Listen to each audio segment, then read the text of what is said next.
우리 그리스도의 사람들은 예수를 주로 그리고 구주로 고백합니다. 성경이 말하죠. 하나님이 세상을 이처럼 사랑하사 독생자를 주셨으니 이는 저를 믿는 자마다 멸망치 않고 영생을 얻게 하려 하심이니라. 예수님은 모든 믿는 자들의 구주가 되십니다.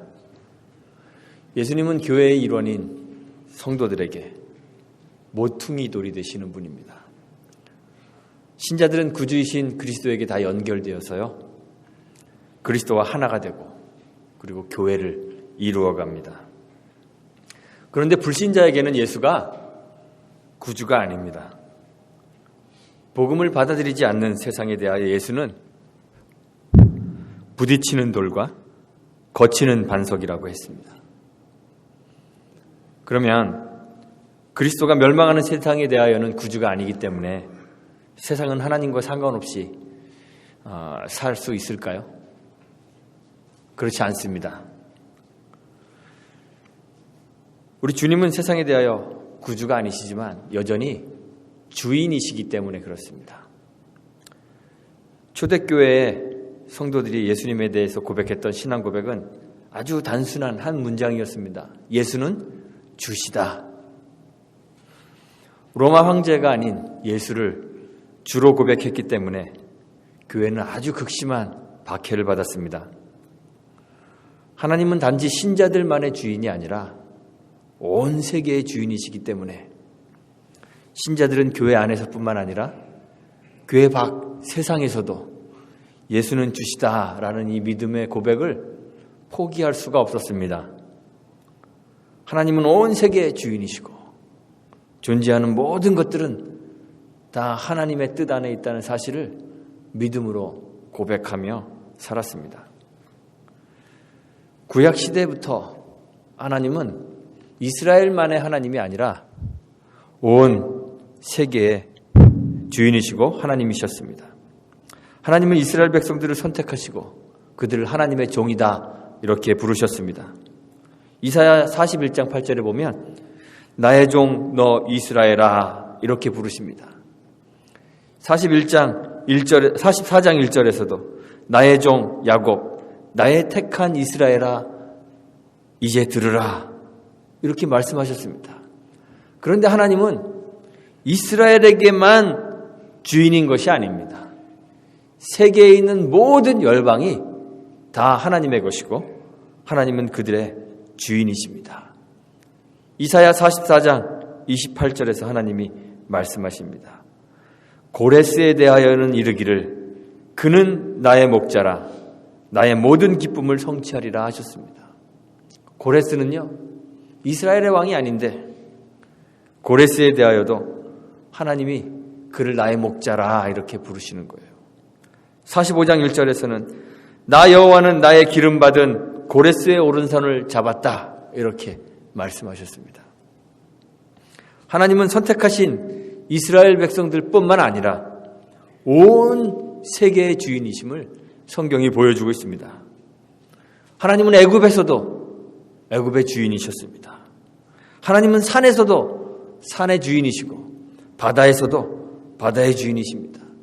그래서 홍해를 가르시고 또 니느웨로 가는 그 배 밑창에도 하나님이 거기 계셔서 거기를 다스리셨습니다. 하나님은 모든 존재하는 것들의 주인이십니다. 뿐만 아니라 섭리하는 분이십니다. 존재하는 모든 것은 다 하나님의 뜻에 의해 생겨났습니다. 그리고 오직 하나님의 뜻에 의해서만 움직여집니다. 예수님이 그 예를 성경에서 잘 들어주셨죠. 공중에 날아다니는 참새가 있습니다. 얼마나 값싸고 값어치가 없는지 참 흔한 그러한 참새입니다. 그러나 그 참새 한 마리도 땅에 떨어지기 위해서는 하나님의 특별한 허락이 필요하다고 예수님이 말씀하셨습니다.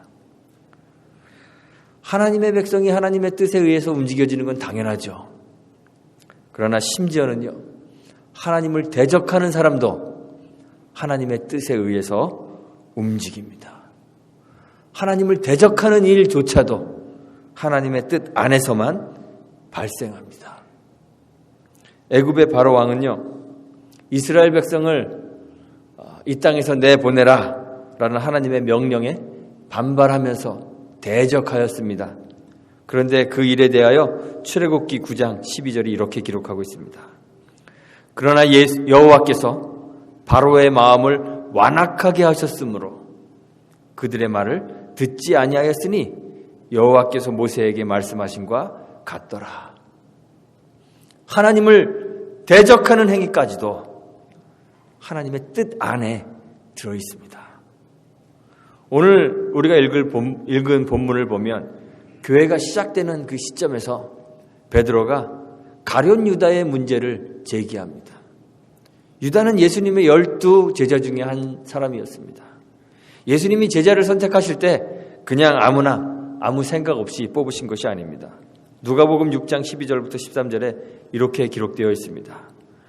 이때 예수께서 기도하러 산으로 가사 밤이 맞도록 하나님께 기도하시고 밝음에 그 제자들을 부르사 그 중에서 12를 택하여 사도라 칭하였으니, 유다는 예수님이 밤이 맞도록 기도하신 후에 선택한 제자입니다. 요단강에서 사람들에게 세례를 베풀었던 그 제자들 중에 한 사람입니다. 예수님께서 70명을 파송하셨을 때 파송되어서 권능을 받고 사단을 결박하는 능력을 행하였던 70명의 전도단 중에 한 사람이었습니다.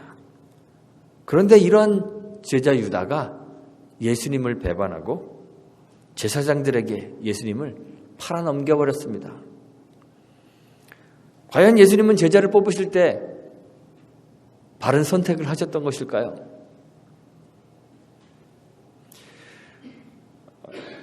골프 선수 중에 그 마스터즈에서 2번이나 그린 재킷을 입었던 바바 왓슨이라는 사람이 있습니다. 기독교인이라고 하는데요, 아버지가 암으로 세상을 떠났을 때 이런 말 했다고 합니다. 인생에는 우리가 이해하기 어려운 부분이 참 많지만 그래도 하나님의 뜻과 섭리는 항상 옳다고 믿는다. 베드로는 유다의 배반과 그로 인해서 결혼이 된 사도의 한 자리를 선출하는 것, 이것을 하나님 말씀의 성취로 이해했습니다. 16절 보겠습니다. 형제들아, 성령이 다윗의 입을 의탁하사 예수 잡는 자들을 지로한 유다를 가리켜 미리 말씀하신 성경이 응하였으니 마땅하도다. 하나님에게는 실수도 없고 우연도 없습니다. 하나님은 모든 존재하는 것들의 주인이 되시고 세계 안에서 일어나는 모든 일들은 다 하나님의 섭리 안에 있습니다. 우리는 이것을 가리켜서 하나님의 절대 주권이라고 부릅니다. 지난주 말씀을 통해 살펴본 것처럼 우리 초대교회의 사도들이나 신자들은요, 신실한 것과는 거리가 멉니다. 지혜와 지식이 있는 것과도 거리가 멀고요, 탁월한 능력과도 거리가 먼 사람들이었습니다. 베드로를 비롯한 예수님의 제자들은 다 배신자에 가까웠습니다. 예수를 부인하고 저주했던 베드로만 그런 것이 아니라 다른 제자들도 다를 바가 없었습니다. 예수님이 잡히셨을 때 옷을 벗어던지고 알몸으로 도망가던 그런 제자들도 있었습니다. 무기력하고 자기 비애에 빠졌던 사람들입니다. 무지하여서 예수님에 대한 이해도 없고 예수님이 가져오신 하나님 나라에 대한 이해도 전혀 없었던 사람들입니다. 예수를 통해 이 땅에서 이미 시작된 그 하나님 나라가 무엇인지, 그 하나님 나라에 대한 지식이 없었던 사람들입니다. 그런데 이런 사람들이 어떻게 예수님의 명령을 수행할 수 있었겠습니까? 모든 족속으로 제자를 삼아라. 예루살렘에서, 온 유다에서, 사마리아에서, 땅 끝에서 그리스도의 증인이 될 것이라는 그 주님의 말씀이 이 사람들을 통해 성취될 것이라고 어떻게 기대할 수 있겠습니까? 그리스도를 머리로 하는 영원히 쇠하지 않는 그 하나님 나라가 이 땅에 세워질 것을 어떻게 기대할 수 있겠습니까? 이 사람들 때문이 아니라 하나님의 절대적인 주권 때문에 그렇습니다. 세상이 하나님의 절대 주권 안에 있기 때문에 제자들과 신자들의 이 무지와 연약함에도 불구하고 교회가 세워지고 복음이 전파될 것을 기대할 수 있는 것입니다. 우리 신자들이 담대할 수 있는 이유가 이것입니다. 하나님은 우리의 연약함에도 불구하고 선을 이루어 가실 것이기 때문에 무지하고 연약한 신자인 우리들은 담대할 수 있는 것입니다. 바로와 같이 하나님을 대적하는 자들뿐만 아니라 하나님 백성이 저지르는 여러 실수들까지도 다 사용하셔서 하나님의 뜻을 이루시는 그 하나님의 섭리 안에 있기 때문에 우리가 담대할 수 있는 거예요. 야곱의 아들 유다 아시죠? 자기 아들의 아내 며느리를 통해서 아들을 낳았습니다. 우리가 성군이라고 부르는 다윗 아시죠? 자신의 신실한 부하였던 우리아의 아내를 통해서 솔로몬을 낳았습니다. 하나님 백성이 저지른 명백한 죄이지만 그러나 하나님은 그들을 통해서 메시아가 탄생하도록 섭리하셨습니다. 그리고 그 메시아를 통해서 우리를 구원하셨습니다. 요셉은 형들에게 팔려서 애굽으로 내려갔죠. 아버지 야곱이 죽은 후에 형들은 요셉의 복수를 두려워합니다. 그런데 그때 요셉이 그 형들에게 이야기합니다. 창세기 50장 20절입니다. 당신들은 나를 해하려 하였으나 하나님은 그것을 선으로 바꾸사 오늘과 같이 많은 백성의 생명을 구원하게 하시려 하셨습니다. 이 사건은요, 이 백성을 구원했을 뿐만 아니라 내 자손이 이방에서 객이되어 그들을 섬기겠고 그들은 400년 동안 내 자손을 괴롭히리라 아브라함에게 약속하셨던 그 하나님의 예언도 성취되게 하였습니다. 그래서 바울이 말하죠. 로마서 8장 28절에서 우리가 알거니와 하나님을 사랑하는 자 곧 그 뜻대로 부르심을 입은 자들에게는 모든 것이 합력하여 선을 이루느니라. 신자들은 물론 늘 신실해야 합니다. 하나님의 뜻에 절대적으로 순종해야 합니다. 하나님의 뜻과 일치된 삶을 살아야 합니다. 그러나 우리들은 완전한 의인이 아니라 의롭다 칭함을 받은 죄인들이기 때문에 자주 실수도 하고 때로는 죄와 유혹에 걸려 넘어지기도 합니다. 그런데 그러면서도 신자가 두려워하지 않고 담대할 수 있는 이유는 우리의 모든 삶이 우리의 실수까지도 궁극적으로 선을 이루어 가시는 그 하나님의 섭리 안에 있다는 사실을 믿기 때문에 그렇습니다. 이 믿음 있으십니까? 그런데 여기에 한 가지 문제가 있습니다. 세상의 모든 것이 하나님의 뜻 안에 있고 또한 하나님께서 우리의 실수와 죄악까지도 다 사용하셔서 하나님의 뜻과 선을 이루어 가신다. 이 사실이 과연 우리의 죄를 정당화할 수 있는가 하는 문제입니다. 어떤 사람들은 애굽의 바로왕 또는 신약의 본디오 빌라도 그리고 오늘 본문에 나오는 가룟 유다 같은 사람들을 보면서 참 억울하겠다 이렇게 말하는 사람들이 있습니다. 하나님을 대적했던 바로의 행동들, 예수를 십자가형 받도록 내주었던 빌라도의 결정, 또 예수를 은전 몇 개에 팔아넘긴 유다의 배반, 이런 것들이 다 하나님 뜻 안에 있는 것이라면 결국 죄의 책임은 사람이 아니라 하나님께 있지 않은가, 이렇게 사람들이 반문합니다. 또 어떤 사람들은 이런 이야기도 합니다. 하나님의 일을 결국 하나님이 다 하시는 것이라면 우리의 의지와 결단이라는 것 아무런 소용이 없는 것이 아닙니까? 의미 없는 것이 아닙니까? 이렇게 묻습니다. 제가 젊은 친구들과 신앙에 대해서 이렇게 많이 이야기하다 보니까요, 의외로 많은 사람들이 이런 생각들을 갖고 있습니다. 하나님이 절대적 주권을 갖고 계시고 하나님이 하나님의 일을 하신다면, 그래서 우리는 그저 도구에 불과하다면, 우리가 하나님의 일을 할 때 좀 마음에서 뭔가 우러나서 해야 되지 않습니까? 이렇게 질문해요. 하고 싶은 마음이 그냥 막 생기고 봉사를 하고 여러 섬기는 일을 하면 그냥 마음에 막 기쁨이 넘쳐서 해야 되는 거 아닙니까? 우리 마음에 기쁨이 없으면 그건 하나님의 뜻이 아니지 않습니까? 이렇게 묻습니다. 그런데 이런 질문은요, 첫 번째 질문하고 똑같은 거예요. 우리의 무능력, 우리의 게으름의 책임을 다 하나님께 전가하는 앞의 질문과 똑같은 질문입니다. 사도행전을 기록한 누가는요, 가룟 유다의 그 길이 성경이 응한 것이다, 즉 하나님의 뜻 안에 있다, 이런 사실, 이렇게 베드로의 입을 통해서 이제 이야기합니다. 그러나 그의 책임이, 죄의 책임이 하나님에게 있지 않다고 말합니다. 유다 자신에게 있음을 성경이 기록하고 있습니다. 이 사람이 불의의 삭스로 밭을 사고 후에 몸이 곤두박질하여 배가 터져 창자가 다 흘러나온지라고 했습니다. 우리가 하나님의 절대 주권 안에 있다는 사실이 우리의 죄악을 전혀 정당화시켜주지 않습니다. 하나님의 예정과 하나님의 뜻은 우리가 하나님의 영원하신 계획이라고 부릅니다.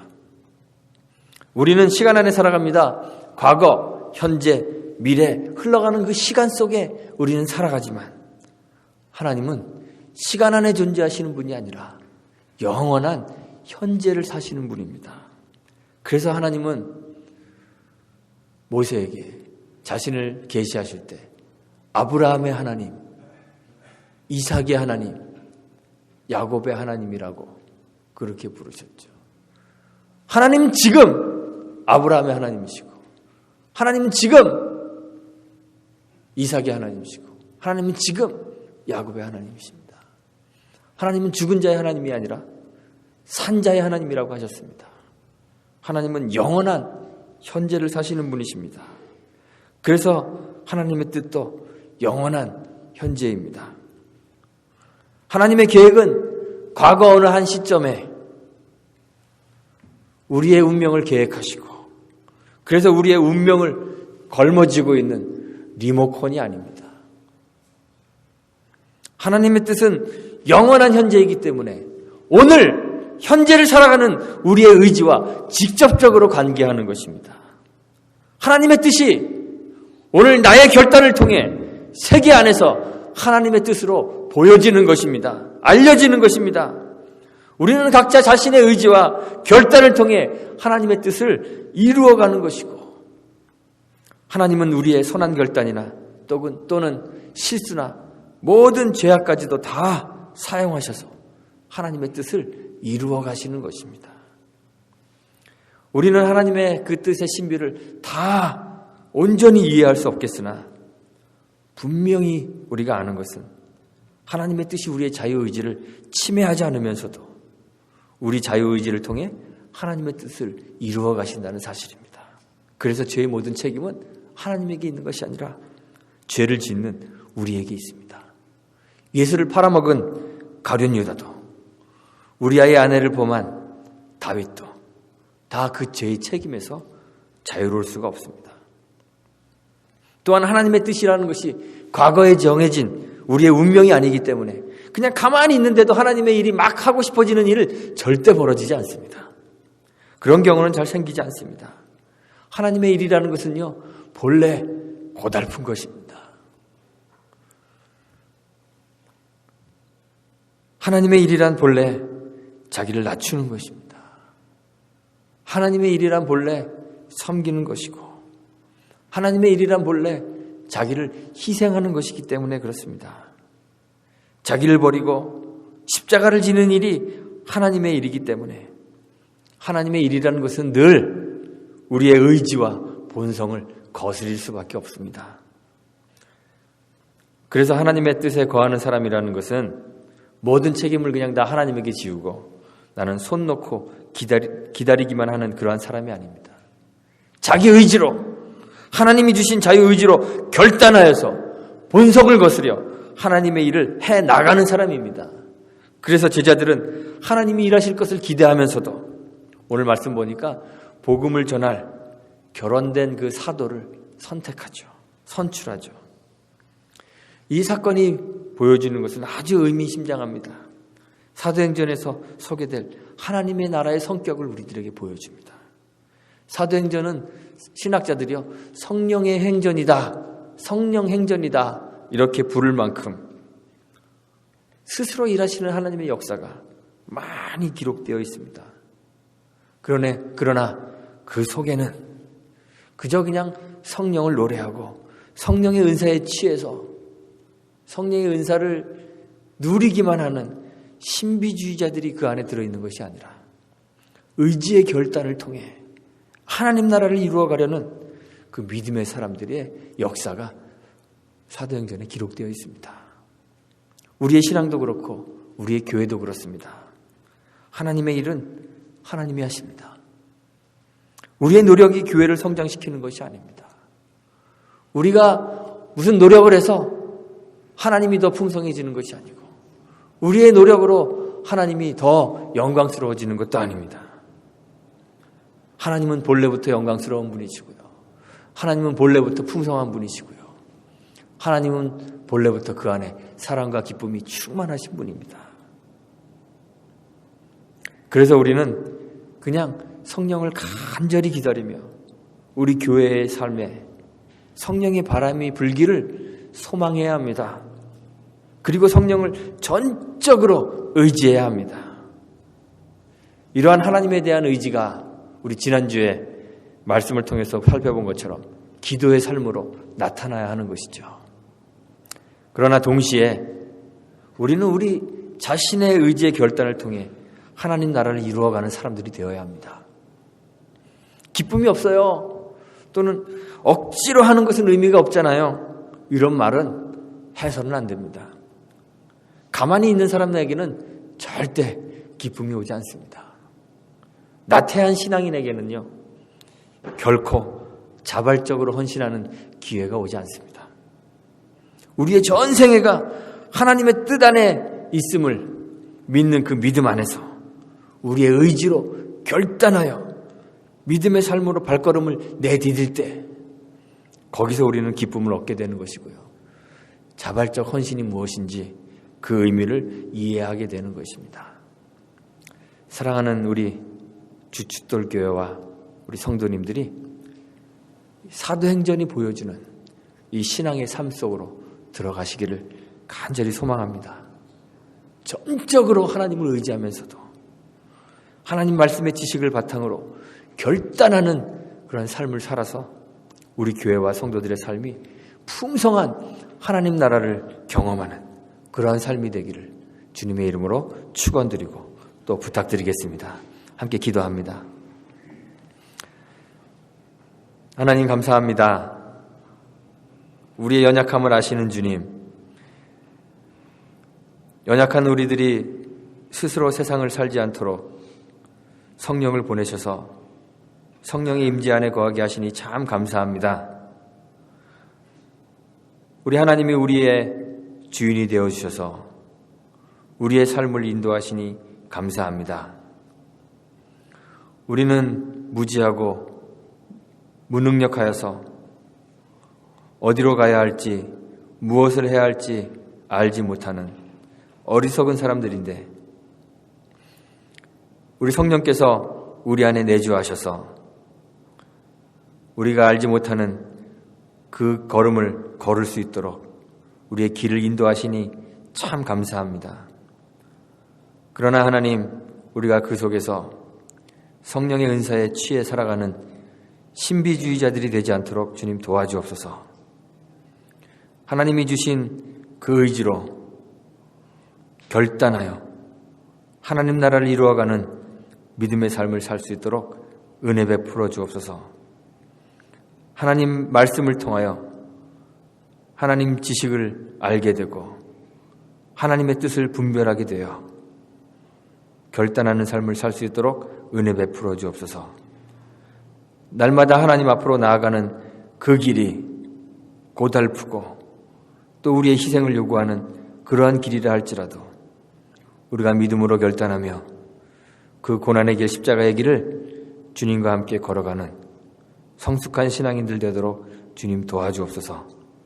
그리하여서 우리 안에서 하나님 나라를 풍성하게 경험하게 하시고 우리 곁에 계신 주님, 우리 안에 거하시는 그 성령님을 많이 경험할 수 있도록 은혜 베풀어 주옵소서. 예수님의 이름으로 기도합니다. 아멘.